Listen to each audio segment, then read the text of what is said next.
Assalamualaikum and hello everyone. Welcome to our podcast Beyond 2030, a critical evaluation and roadmap for the post-sustainable development goals agenda.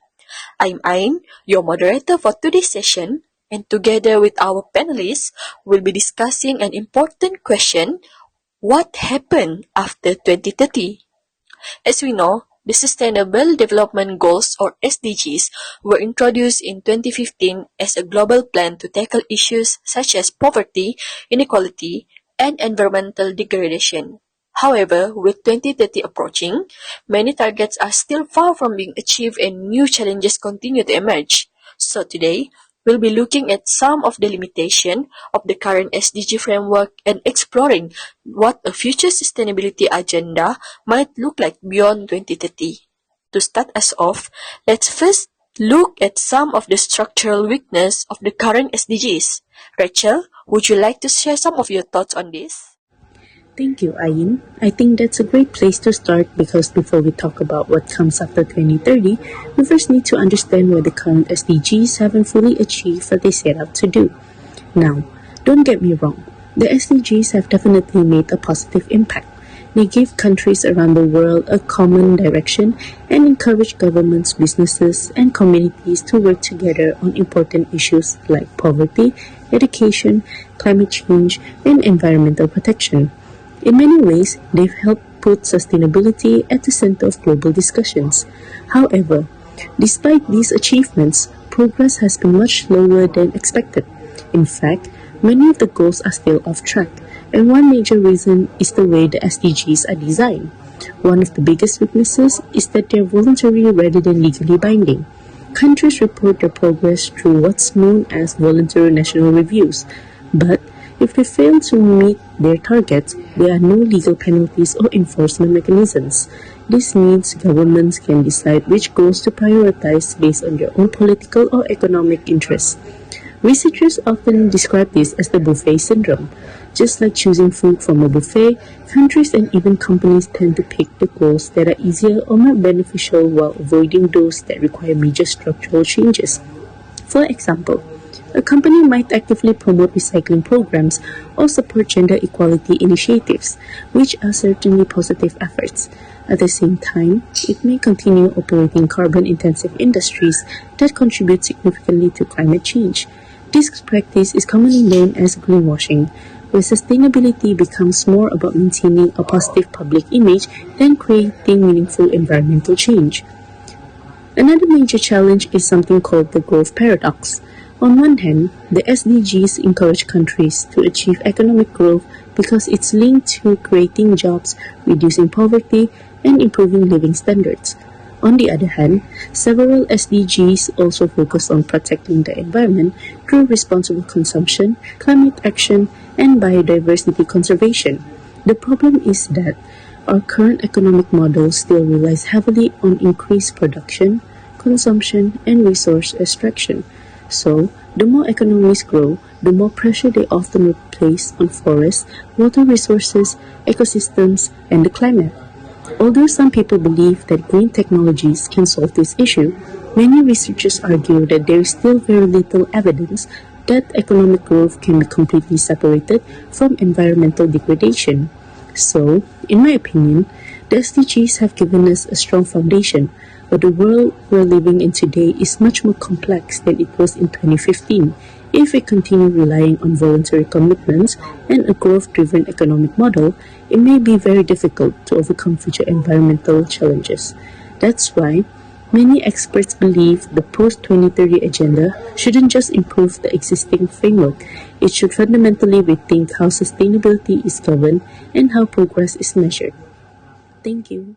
That is such a great point. The buffet syndrome and that growth paradox really shows why the current system is hitting a ceiling. We can't expect to save the planet using an economic model that literally rewards us for extracting and consuming more. So, if voluntary goals and endless GDP growth aren't working, what comes next? Dolores, you've been looking into the post-growth roadmap like donut economics and this fascinating shift towards a jurisprudence where nature actually gets its own legal rights. How do we make that leap? That's a really interesting question. I think Rachel has already shown us that the problem isn't simply that the SDGs are progressing too slow. The bigger issue is that the current system itself may no longer be suitable for the challenges we are facing today. So, if we want a better future after 2030, we need to rethink not only our environmental policies, but also the way our economy and legal system operate.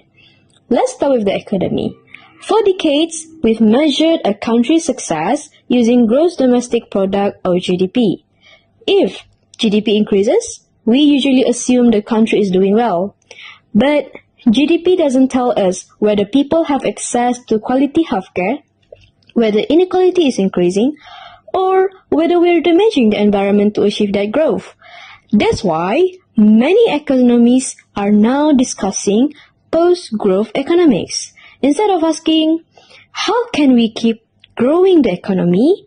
The question becomes, how can we improve people's quality of life while staying within the Earth's environmental limits? One idea that's receiving a lot of attention is donut economics, developed by economist Kat Rebuff. Imagine a donut with two rings. The inner ring represents the minimum social standards that everyone should enjoy, such as food, healthcare, education, and housing. The outer ring represents the Earth's ecological limits, including climate change, biodiversity loss, and pollution. The goal is to keep society in the space between those two rings, where people's basic needs are met without placing excessive pressure on the planet. Instead of chasing endless economic growth, this approach encourages balance between human well-being and environmental sustainability. But changing our economic model alone isn't enough. We also need to rethink our relationship with nature. Traditionally, environmental laws have treated nature as property or a resource for human use. However, a growing movement known as Earth jurisprudence argues that nature has intrinsic value and should have legal rights of its own. In fact, we're already seeing examples of this. Ecuador became one of the first countries to recognize the rights of nature in its constitution, while New Zealand granted legal personhood to the Whanganui River.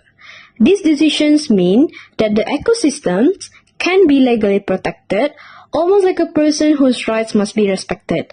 Another idea that's gaining international attention is recognizing ecocide, which refers to severe environmental destruction, as an international crime. If that happens, governments and corporations could face much stronger legal accountability for causing large-scale environmental damage. So, when we talk about sustainability beyond 2030, I don't think it's just about creating another list of goals. It's about changing the way we define progress, strengthening environmental laws, and recognizing that human well-being and the health of our planet are closely connected. I believe that's the kind of transformation we'll need if we want the next global sustainability agenda to succeed. Thank you. That donut analogy is such a game changer, and giving a river actual legal right is the exact kind of paradigm shift we need. But as we look into reshaping laws and economies, there is another massive force we can't ignore that the original SDGs largely miss: the wild explosion of AI and advanced technology. That brings us perfectly to Kyrie. You've been diving into this technological disruption and how it ties into decolonial climate finance and global equity. How do technology and sovereign fairness reshape the post-2030 roadmap? I think Dolores made a really important point. Even if we redesign our economic systems and strengthen environmental laws, we can ignore the fact that technology is now shaping almost every aspect of our life. The challenge is making sure it becomes part of the solution rather than creating even more problems. Let's start with artificial intelligence or AI. When the SDGs were introduced back in 2015, AI wasn't nearly as advanced as it is today. Fast forward to now, and it's being used in healthcare, agriculture, transportation, disaster prediction, and even climate monitoring. AI can help scientists predict floods and wildfires more accurately, improve renewable energy systems, and monitor forest and biodiversity much faster than human can. So, there's no doubt that technology has enormous potential to support sustainable development. However, there's another side to the story. Training and operating advanced AI systems require huge amount of electricity, and data centers consume enormous quantities of water just to keep their servers cool. At the same time, the rapid pace of technological innovation is creating more electronic waste because devices become outdated more quickly. So while AI can help us fight climate change, it can also contribute to environmental problems if it's not developed responsibly. That's why many experts are calling for stronger regulations, such as requiring technology companies to report the environmental impact of their AI systems and encouraging more sustainable manufacturing practices. Another issue that often receives less attention is AI colonialism. Today, much of the world's digital infrastructure, data, and advanced AI technology is controlled by only a handful of powerful countries and multinational technology companies. As a result, many developing nations become dependent on these countries for digital service and technological innovation. This is where the idea of digital public infrastructure or DPI becomes important. Instead of allowing essential digital system to be controlled by a few private companies, DPI promotes public oversight so that technology benefits society as a whole and helps countries build their own digital capabilities. Technology, however, is only one part of the equation. We also need to think about fairness between the countries. Many developing nations contribute the least to global greenhouse gas emissions, and yet they are often the ones experiencing the worst effect of climate change through floods, droughts, rising sea levels, and food insecurity. At the same time, many of these countries are struggling with heavy national debt, making it even harder to invest in renewable energy or climate adaptation projects. That's why many experts now support ideas such as climate reparations, debt for nature swaps, and reform to international financial institutions. The goal is to ensure that countries have fair access to climate financing instead of expecting the most vulnerable nations to solve a crisis they did very little to create. So when we think about the post-2030 agenda, technology and sustainability cannot be separated from global fairness. Innovation should benefit everyone, not just the wealthiest nation. Likewise, climate action should be built on cooperation, equity, and shared responsibility. Only by combining responsible technology with fair global partnership can we create a sustainable agenda that truly works for both people and the planet. Thank you. That really hits the nail on the head. It's crazy that our tech solution come with such a heavy environmental footprint, and ignoring AI colonialism is a massive wake-up call.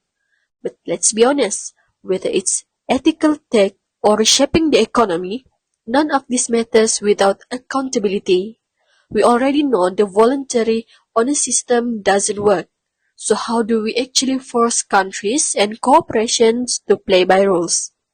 Asa, you've been looking into the actual mechanics of enforceable governance. Can you break down how we pivot from empty promises to hard trade penalties, audited ESG data, and blockchain supplies tracking? How do we make sustainability mandatory after 2030? Thanks, Ayin. And yeah, you hit the nail right on the head because the voluntary honor system is officially dead. If we have learned anything from the current SDG framework up to this point, it is that moral commitments and good intentions are simply not enough to solve a global crisis. We have spent years hoping countries and corporations would do the right thing just out of goodwill. But look where that has left us. If we want a sustainability agenda that actually delivers real, transformative results after 2030, it has to be backed up by three hardline pillars: proof, pricing, and penalties. So what does that actually look like in practice? The post-2030 blueprint we're talking about completely shift the game by tying environmental performance directly to market access, international trade compliance, and global finance. We're moving away from symbolic promises and stepping into real obligations. We can actually see the early stages of this happening right now. Take the EU's Carbon Border Adjustment Mechanism, or CBAM, which successfully entered into force as a fully active carbon pricing instrument. It is essentially a carbon tax applied right at the border, requiring importers to go through customs-based validation and check the embedded emissions of their goods. If your emissions are too high, you pay up. For the past 2030 roadmap, we expect this exact enforcement model to expand far beyond just carbon-intensive goods. It is going to target water footprints, land impact, and overall resource efficiency across multiple sectors. Suddenly, being sustainable is not just a corporate branding strategy. It becomes a strict mandatory requirement for trade compliance if you want access to major global markets. The same shift is fundamentally re-engineering how corporations handle data. Right now, companies love to put out those glossy, self-reported ESG brochures that are essentially just clever greenwashing to boost their public image. But that era is ending now. We're moving forward to a standardized international accounting system where ESG data must be audit ready and verified by independent third parties. Under this framework, if a company fails to hit its environmental targets or tries to fudge the numbers, they will face automatic financial sanctions, higher operating fees, or restricted market access. And the real game changer here is that we finally have the technology to enforce this in real time. We're looking at using blockchain to create secure timestamp and tamper-resistant tracking across entire global supply chains. When you combine blockchain with smart meters, digital product passports, and smart registries, buyers and governments can instantly verify the exact environmental footprint of a product from the moment the raw material is extracted to the second it hits the shelf. It completely eliminates greenwashing because a company's claims have to be perfectly matched by tangible verified data.